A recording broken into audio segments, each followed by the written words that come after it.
Divas, the most promising TV actress of the year is Yassi Pressman.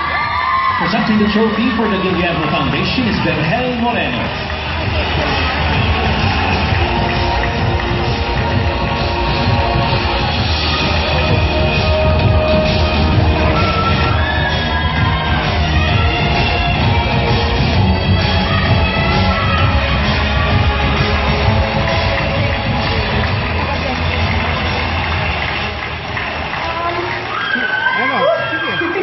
Magandang gabi po sa inyong lahat.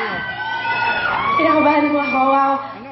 Most promising actress. Pasensya na po kung medyo nanginginig at putol-putol po dahil sobrang overwhelmed po talaga ako ngayon.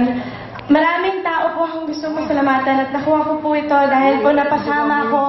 Napakaswerte ko dahil sa dinami-dami po ng mga artista. Isa po ko sa mga napili nilang maging parte ng FPJs ang Provinciano. Maraming salamat po. Miss Ayla, Coco, maraming salamat sa lahat ng mga itinulong mo. Thank you. Tita Susan, maraming salamat po. Miss Daga, Mother Beebs, Sir Deo, sa buong Dreamscape family po, maraming salamat. Sa buong ABS-CBN family po, sa pag-welcome niyo po sa akin simula po last year, pati po this year. Ma'am Charo, Sir Carlo, Tita Cory, maraming salamat. Sa Viva family ko, maraming salamat, Boss Vic, Boss Veronique, sa aking sarili pong pamilya.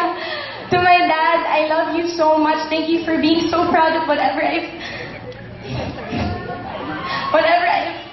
come to. Thank you. Sa lahat po ng mga tao, to my sister, to my mom, Happy Mother's Day. Lahat po ng mga binanggit ko, sila po yung mga nagtiwala sa akin ng mga panahon na feeling ko po, hindi ko po kaya. Sa lahat po ng mga directors namin, Direk Malu, Direk Abel, Direk Toto, salamat po sa lahat ng mga tinuro niyo. Lalo ko pong gagalingan, promise. Thank you, Lord, for all of the blessings. Thank you po. Thank you, Guillermo.